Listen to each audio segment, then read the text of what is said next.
नमस्कार दर्शकों, जेके प्राइम में आपका स्वागत है और मैं हूं विनोद कुमार। दर्शकों, डीडीसी के चेयरमैन और वाइस चेयरमैन की इलेक्शन होने वाली है। हर एक सियासी जमात खरीद फरोख्त की पोजीशन में है और क्यों ना हो, क्योंकि एंटी डिफेक्शन लॉ इसमें नहीं है और हर एक पार्टी चाहेगी कि ज्यादा से ज्यादा जिले में उनका कब्जा हो।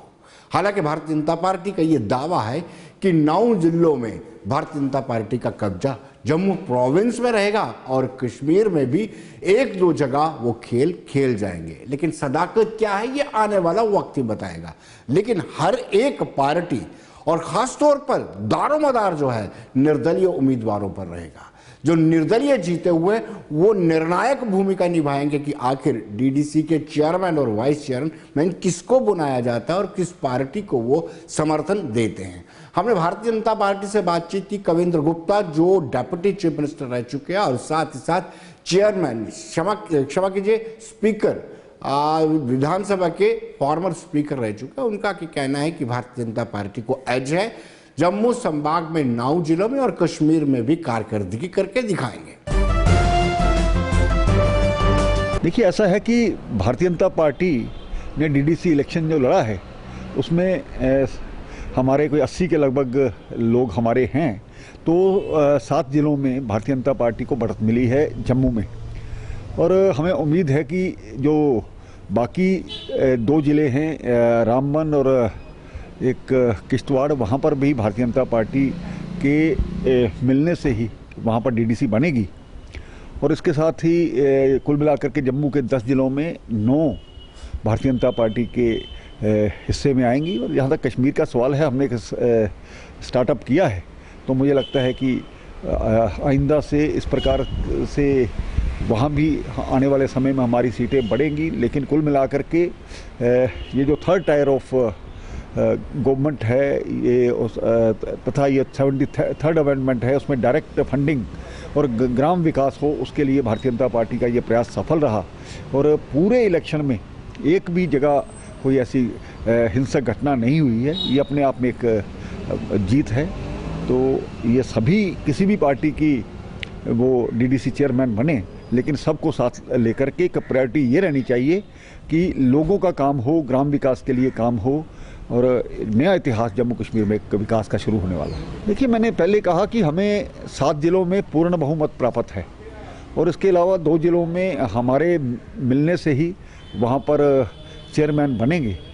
तो जहाँ तक सवाल है, बाकी पार्टियाँ जोड़ तोड़ की राजनीति करती होंगी, लेकिन भारतीय जनता पार्टी इसमें विश्वास नहीं करती है। जो लोग खुद आना चाहते हैं उनका स्वागत है। जिला है और कश्मीर में भी यहाँ पर मैक्सिमम लोग जो इंडिपेंडेंट्स जीते हैं, तो वही तय करेंगे। अब क्या आने वाले समय में सामने चित्र बनता है ये हमारे सामने होगा। लेकिन कुल मिलाकर के मुझे लगता है कि जो भी होगा इसको विकास के लिए ज़्यादा उसका ध्यान रखना चाहिए, जोड़ तोड़ पर कम विश्वास करना चाहिए। दर्शकों, अपनी पार्टी का गठन पिछले साल ही हुआ है, लेकिन उनका ये दावा है कि जितना वोट उनको मिला है डीडीसी इलेक्शन में, इतनी उनको तवक्को नहीं थी। नई पार्टी होने के बावजूद भी उन्होंने काफ़ी अच्छा परफॉर्म किया है, लेकिन वो भी अच्छी पोजीशन में है। उनका कहना है कि निर्दलीय अपने विवेक के साथ चुने, जो पार्टी सच बोलती है, जो पार्टी एक सच्चाई की राह पर चलती है, उस पार्टी को मजबूत करना चाहिए। गवर्नेंस का स्ट्रक्चर है एक प्रजातंत्र में, उसका एक मुख्य बिंदु था ये डिस्ट्रिक्ट डेवलपमेंट काउंसिल का चुनाव। और इसके बाद शांतिपूर्ण चुनाव पूरे होने के बाद अब मुझे लगता है समय आ गया था कि जो इनके चेयरमैन हैं अलग अलग डिस्ट्रिक्ट्स के वो चुने जाएं। और हम आशा करते हैं कि जो चुनाव आयोग है उन्होंने जिस तरह से 15 फरवरी की डेडलाइन रखी है कि उसमें इनके जो चुनाव हैं वो निष्पक्ष रूप से और बिना किसी दबाव के ये चुनाव पूरे होंगे और इनको एम्पावर किया जाएगा। इन सारे जो डीडीसी चुन के आए हैं, क्योंकि अभी हम जैसे देखने को ज़मीन से जो खबरें आती हैं और हमारे साथी भी बताते हैं कि जो बीडीसीज़ के चुने हुए लोग हैं, उनके चेयरमैन हैं, अभी तक उनके पास जो फाइनेंशियल ऑटोनॉमी है वो पैसा जो उनको मिलना चाहिए खर्च करने के लिए अपने ब्लॉक्स में डिस्ट्रिक्ट लेवल पे और पंचायत लेवल पे, वो नहीं मिल रहा है। और ये सारा जो चुनाव है वो बेमायने हो जाएगा अगर इनको फाइनेंशियली एम्पावर नहीं किया गया। और हम जानते हैं कि ये पहली दफ़ा डीडीसी चुनाव जो है जम्मू कश्मीर में हो रहे हैं और इसके लिए बधाई का पात्र हैं जो केंद्र की हमारे प्रधानमंत्री हैं और जो हमारी सुरक्षा कर्मी हैं, जिन्होंने अपनी पूरी मुस्तैदी से काम किया और बड़ा शांतिपूर्ण ढंग से ये चुनाव हुआ। और चूंकि ये पहली दफ़ा चुनाव हो रहे हैं, अभी इसमें एंटी डिफेक्शन जो है वो लॉ मौजूद नहीं है और लोगों को एक आज़ादी है कि वो कहाँ किस धड़े के साथ जाके जहाँ उनको लगे कि उनके भविष्य में काम हो सकेंगे, लोगों के काम हो सकेंगे, वो उस तरह से काम करें। और आगे आने वाले जो दिन हैं उनमें हम भी कोशिश करेंगे कि जहाँ लाइक माइंडेड जो सोच के लोग हैं, जो देशभक्त और देश की बात करने वाली सोच के लोग हैं, अगर उनके साथ कहीं मिल के जम्मू कश्मीर की राजनीति में कहीं ऐसा जो ज़िला के चेयरमैन हैं वहाँ कहीं हम कुछ अपना रोल निभा सकें। क्योंकि आप जानते हैं कि हमारे 12 तो चुने हुए मेंबर्स थे और उसके अलावा 3-4 मेंबर्स हैं जिन्होंने चुनाव के बाद ज्वाइन किया है। तो आने वाले दिनों में हम भी अपनी रणनीति बनाएंगे और मुझे लगता है बुखारी साहब श्रीनगर पहुंच गए हैं और वहां पे वो बैठ के अपने साथियों के साथ मशवरा करके इस चुनाव की तैयारी करेंगे। राजनीति का एक हिस्सा है कि आप कोशिश करें कि आपके जो चुन के आए हैं लोग, उनको उनमें से कुछ इंडिपेंडेंट, काफ़ी हद तक इंडिपेंडेंट लोग भी चुन के आए हैं, वो किस तरफ जाते हैं और किस तरह से, क्योंकि अब जो रिजर्वेशन हुई है उस पर भी जो आपत्तियाँ थी उनको भी क्या कहते हैं, उनको देखने के बाद चुनाव आयोग ने ये फैसला किया है कि वो चुनाव करेंगे आगे और उसी प्रक्रिया में करेंगे जो उन्होंने तय की है। और मुझे लगता है कि अगर फ्री एंड फेयर मैनर में चुनाव हो और जो भी बन के आए, जो भी उनका मत आएगा सामने, जो लोग जीत के आएंगे, वो सबको सर्वमान्य होगा। और इन्हीं चर्चाओं में वो लगे हुए हैं और मुझे लगता है कि वो अपने साथियों के साथ और चुने हुए मेंबर्स के साथ मशवरा कर रहे होंगे। और जहाँ भी कहीं भी हमारी कोई पॉसिबिलिटी ऐसा लगेगा कि श्रीनगर में अगर कहीं बन सकता है, शोपियां में अगर कहीं कुछ हो सकता है, तो जहाँ भी इंडिपेंडेंट्स अगर हमारे साथ आते हैं, क्योंकि राजनीति वो भी देख रहे हैं कि जो राजनीति मेन स्ट्रीम पोलिटिकल पार्टीज़ रही हैं अब तक, जिन्होंने राज किया है, चाहे वो PDP हो, नेशनल कॉन्फ्रेंस हो, कांग्रेस हो, वो आज भी 370 का राग अलाप रहे हैं। वो लोगों के डेवलपमेंट की बात नहीं कर रहे हैं। तो अगर कोई पार्टी जो डेवलपमेंट की बात कर रही है उसके साथ कोई लोग समर्थन देना चाहते हैं, तो वो आने वाले दिनों में हम देखेंगे और वैसे ही फैसला लेंगे। बिल्कुल, मैं देखिए, जोड़ तोड़ ही राजनीति का दूसरा नाम है। और अगर यहाँ जो चुन के लोग आए हैं, वो जो इंडिपेंडेंट लोग हैं, वो अगर अपना फैसला बनाते हैं और वो, क्योंकि आप देखिए जो चुनाव यहाँ हुए, जिस तरह से यहाँ रिजर्वेशंस हुई थी और कहीं महिला ST रिज़र्व हो गई, कहीं महिला SC रिज़र्व हो गई और बहुत सारी पॉलिटिकल पार्टीज़ के पास वैसे कैंडिडेट तैयार नहीं थे, तो यहाँ वहाँ से कैंडिडेट उन्होंने तैयार करके दिए। अब वो लोग कैसे अपनी आइडियोलॉजी पे रहते हैं, कितने आइडियोलॉजिकली कमिटेड लोग हैं। और अगर ये पार्टियां, मुझे लगता है अगर ये इतनी पुरानी पार्टियां हैं तो ये भी कोशिश करेंगे कि इनके चेयरमैन बने। तो मैंने कहा आने वाले दिन काफ़ी इस जो सरगर्मी है वो तेज़ रहेगी। दर्शकों, फोन लाइन पर हमारे साथ सीधे जुड़ चुके हैं एडवोकेट रविंद्र शर्मा, जो चीफ स्पोक्स पर्सन है कांग्रेस पार्टी के। रविंद्र जी, चेयरमैन और वाइस चेयरमैन के इलेक्शन होने वाले हैं, आपने कुछ ऑब्जेक्शन फाइल की थी, मुझे लगता है कि उसको दरकिनार कर दिया गया है। ये मैकेनिकल तरीके से नॉन एप्लीकेशन ऑफ माइंड है या प्री कंसीव्ड माइंड से ये किया जाता है कि 30 तारीख 5 बजे तक आप ऑब्जेक्शन मांगते हैं, 41 तारीख को संडे है और 31 को संडे और 1 को आप नोटिफिकेशन निकाल देते हैं। फिर ये सारे ड्रामा क्यों? कि संविधान कहता है कि 1/3 सीट वुमेन को जानी चाहिए। पहले मुझे बताइए, सबको समझ आता है कि 20 में से 1/3 आता है 6.67 जी।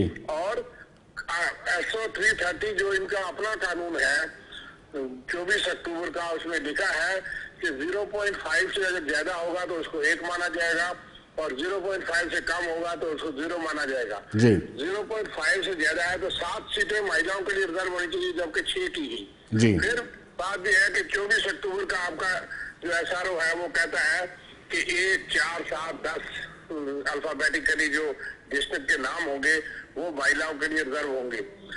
11 जनवरी को आप दूसरा SRO निकाल देते हो, पिछले SRO का जिक्र नहीं करते और आप कहते हो कि नहीं अब 3, 6, 9, 12 होगा, ठीक है। जाके जो लोग जीत गए डीडीसी के मेंबर, इनको पता लग गया कहाँ कौन किस पार्टी का या किस पार्टी का बनने वाला है, और उसको रोकने के लिए या महिला को बनाने के लिए, किसी महिला को, किसी इन्फ्लुएंशियल आदमी को बनाने के लिए सारी प्रक्रिया बदल दी गई जी। और उसका भी ऑब्जेक्शन हमने किया कि ये क्यों, जब पंचायत में पंच की 1, 4, 7, 10 थी, सरपंच की 1, 4, 7, 10 थी, बीडीसी चेयरमैन जो ब्लॉक समिति का 1, 4, 7, 10 थी, डीडीसी मेंबर की 1, 4, 7, 10 थी। 24 अक्टूबर के आगे में लिखा है 1, 4, 7, 10 चेयरमैन के लिए भी होगी, चेयरपर्सन की। फिर आपको बदलने की जरूरत पड़ी, आप रातों रात रोजों रोज अपनी मर्जी से बदलना चाहेंगे, जैसे आपको जब भारतीय जनता पार्टी या उसकी सिस्टर ऑर्गेनाइजेशन को कंसर्न सूट करेगा। फिर आप ऑब्जेक्शन मांगते हैं इलेक्शन कमीशन, और फिर संडे को एक ही दिन में ना संविधान देखा। मुझे बताइए कि 20 में से 7 सीटें होनी चाहिए, इतनी होनी चाहिए, 1/3 कॉन्स्टिट्यूशन में लिखा है, पंचायत राज एक्ट में लिखा है। एक तो सीट कम है, दूसरा जिस जिले में उनके लिए मुकर्रर होनी चाहिए थी वो ना करके दूसरा किया गया। ये है महिलाओं के साथ।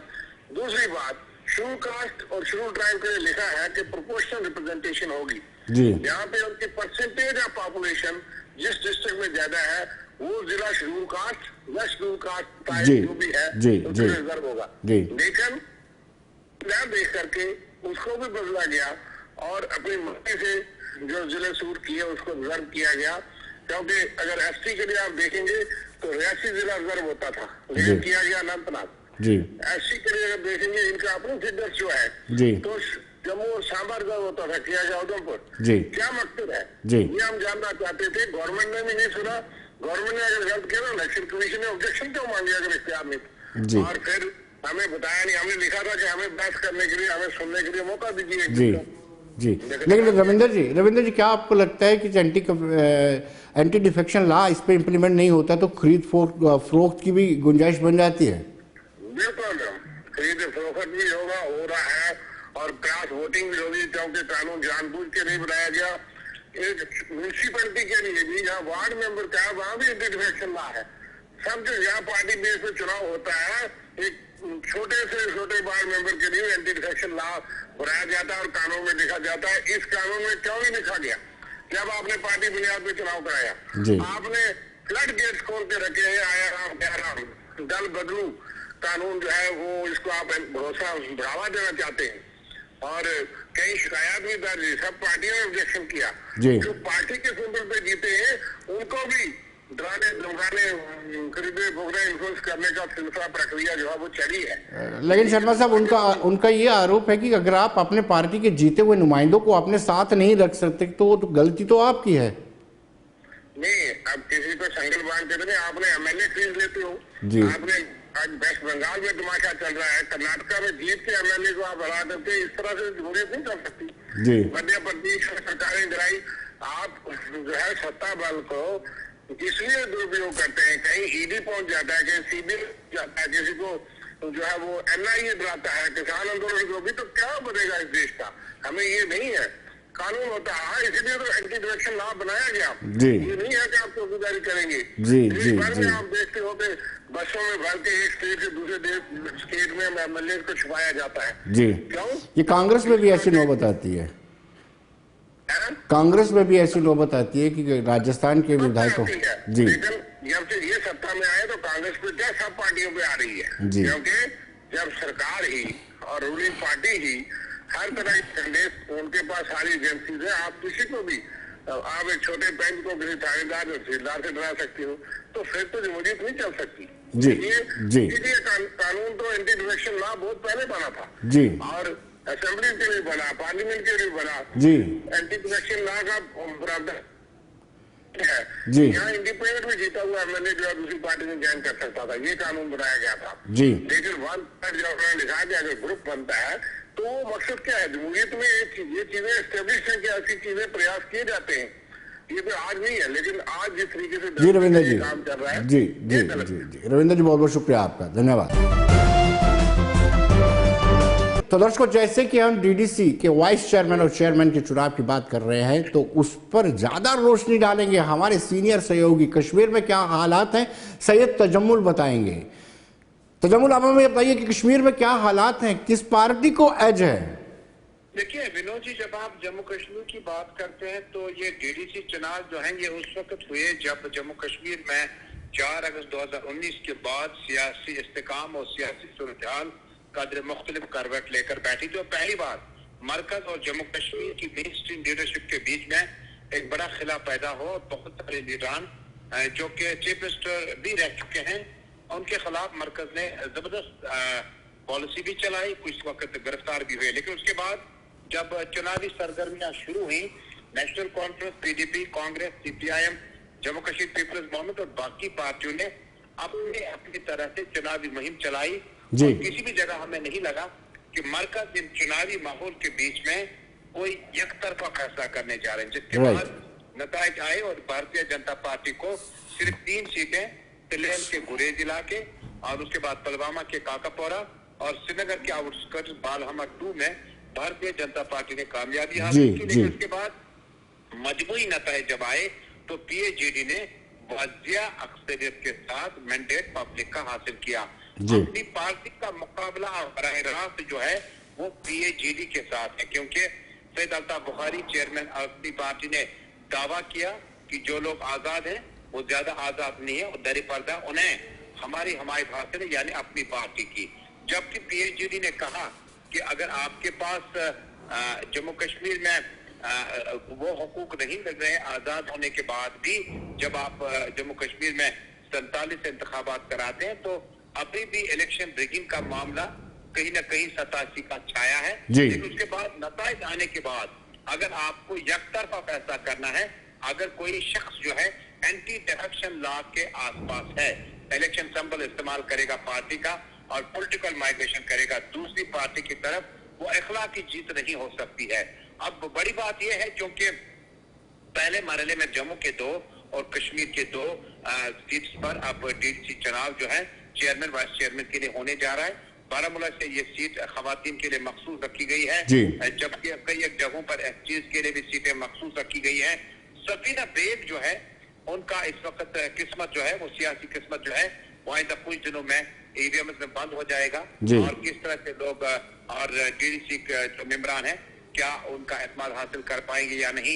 इसी तरह से क्योंकि पीएजीडी ने अब सजाद नून ने कनारा कृषि इख्तियार करने के बाद करना से लेकर बाड़ीपोरा तक पीपल्स कॉन्फ्रेंस को मजीद मुतहरिक किया और दरी पर्दा में आपको बता दूं कि काफी सारे लीडरान हैं जो कि पीडीपी से अब बाहर आए हैं। उन्होंने फिलहाल पीपल्स कॉन्फ्रेंस की हिमायत हासिल करने के लिए कोशिशें तेज कर दी हैं। अपनी पार्टी ने सीट लगाने शुरू किए क्योंकि चौधरी ताज मोहिद्दीन का ख्वाब भी अधूरा रहा, वाइस चेयरमैन किम नहीं बन सकते क्योंकि वहां पर खवातीन के लिए बारामूला में सीट मखसूस रखी गई है। कुल मिलाकर जब आप जम्मू कश्मीर में देखते हैं तो अब की बार मुकाबला जो है वो अपनी पार्टी का पीएजीडी के साथ है और अपनी पार्टी क्या तजम्मुल क्या आपको लगता है कि जिस तरीके से अलायंस वकार अलायंस के घटक दल आपस में तानातानी जिनकी बनी हुई है, जैसे पीपल्स कॉन्फ्रेंस अलहदा हो गए, इसका बेनिफिट जो है अपनी पार्टी को मिल सकता है? देखिए, इंतखाबात से पहले पीपल्स कॉन्फ्रेंस जो है उन्होंने पीएजीडी से ही वोट हासिल किया है जी।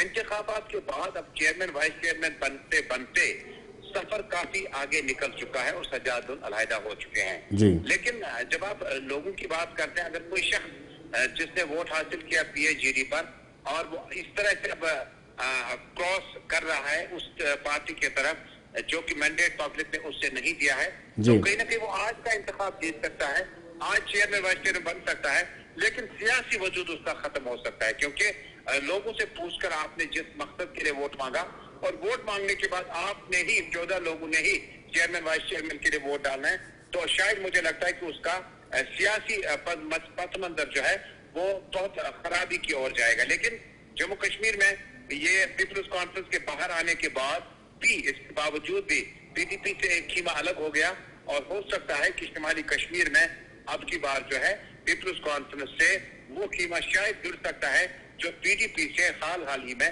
अलहदा हो चुका है। बहुत बहुत शुक्रिया तजम्मुल, धन्यवाद। दर्शकों, चुनावों के बाद हम बात करेंगे आतंकवाद की।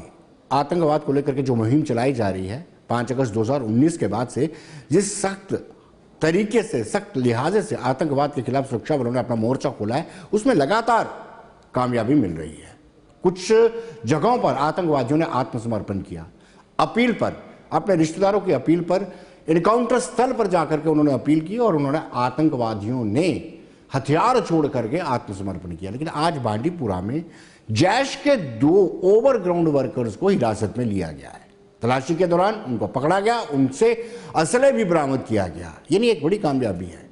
हालांकि ये भी कहा जा रहा है कि लोग यूथ ज्वाइन भी बड़ा कर रहे हैं, लेकिन यूथ ज्वाइन कर रहा है तो साथ साथ ही वो सरेंडर भी कर रहा है और पकड़ा भी जा रहा है, और ये बड़ी कामयाबी है। इससे पहले ही 2 आतंकवादियों ने आत्मसमर्पण किया कुछ रोज पहले पुलवामा में, और उनमें से एक आतंकवादी घायल था, उसको उपचार के लिए भर्ती भी करवाया गया।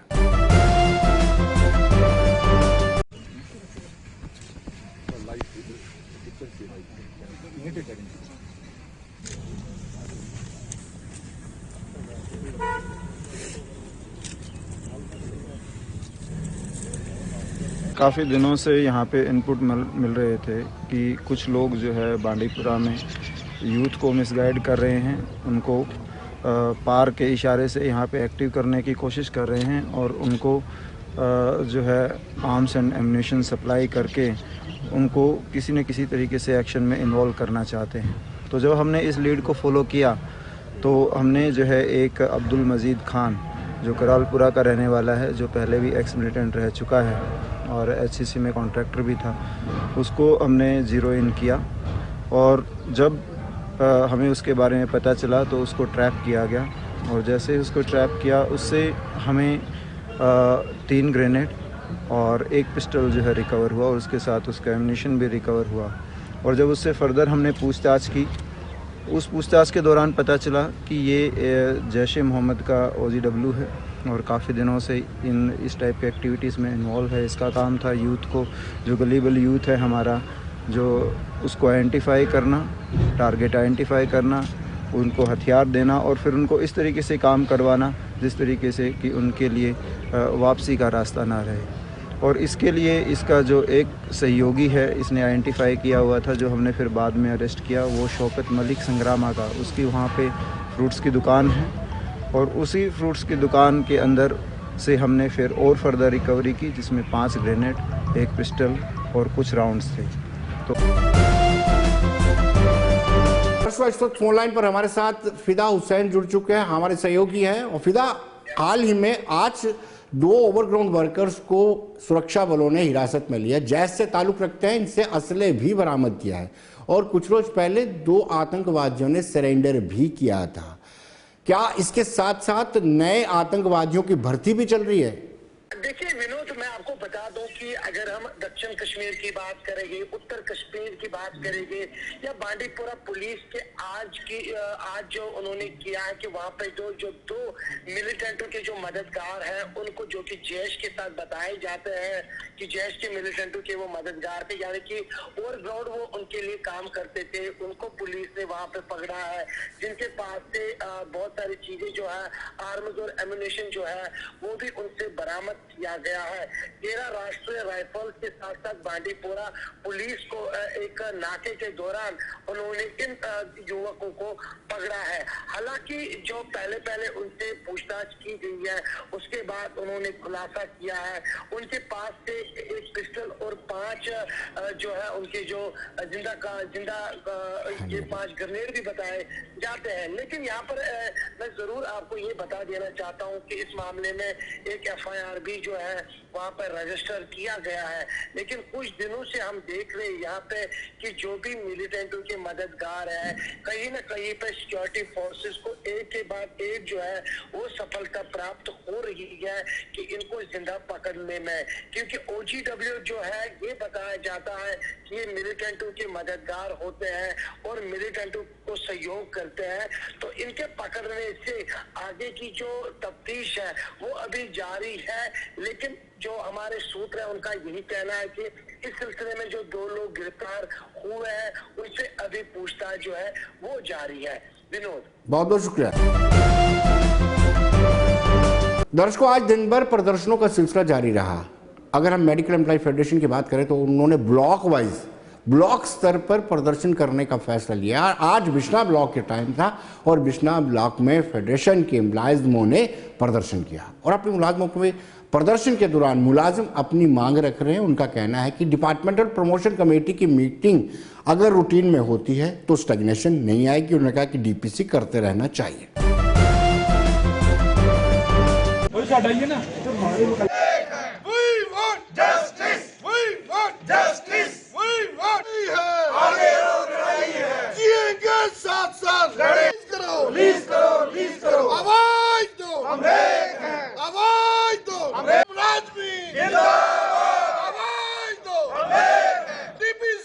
आज का ये जो Jammu Kashmir medical federation block Bishna का धरना जो हमने शुरू किया है, हमारी जो 4-5 डिमांड्स हैं, अहम डिमांड्स हैं, उन पर जो हमने यह धरना दिया है। पहली डिमांड तो ये हमारी है कि हमारी डायरेक्टर मैडम ने हमें 19 जनवरी का टाइम दिया था, 19 नवंबर को हम डीपीसी करेंगे, मगर 4 महीने से डीपीसी नहीं हुई। जो डीपीसी 6 महीने होनी चाहिए वो 4 साल से नहीं हुई है। जो कोरोना वॉरियर्स हमारी डेथ हुई है, जैसे ब्लॉक बिश्ना के हमारे जोगराज जी की डेथ हुई है, बाकी जो लोगों की डेथ हुई है, उनको इंश्योरेंस का पैसा जो अभी तक नहीं मिला है, उस पैसे को जल्द से जल्द बागुजार किया जाए। जो हमारी फीमेल मल्टीवर्कर्स या 2211 हेड में जो काम करते हैं, उनकी तनख्वाह का जो 5 महीने से उनको तनख्वाह नहीं मिली है। जो फार्मासिस्ट हमारे रह गए हैं, जिनकी रजिस्ट्रेशन नहीं हुई है, उनका मसला है। इसी के साथ जो हमारे बेसिकल वर्कर हैं, जो 35 दिन की ट्रेनिंग उनको करानी होती है, वो पिछले 2 साल से नहीं करवाई है। मैं आपके माध्यम से ये कहना चाहता हूँ कि जो धरने की हमने लड़ी दी हुई है, अभी 5 तारीख को हमारा पलांवाला में है, 6 को हमारा सोहना में है, बाकी जगह भी धरने हैं। हम नहीं चाहते कि हम धरने दें, मगर गवर्नमेंट हमें मजबूर करती है कि हम इस धरने प्रदर्शन को करें। और मैं गवर्नमेंट को कहना चाहता हूँ वो जल्द से जल्द हमारी डिमांडों को फुलफिल करे, ताकि हम भी अपना काम जो है ईमानदारी से कर सकें। तो दर्शकों, बने रहिए देश दुनिया की खबरों के लिए और मुझे दीजिए इजाजत। नमस्कार।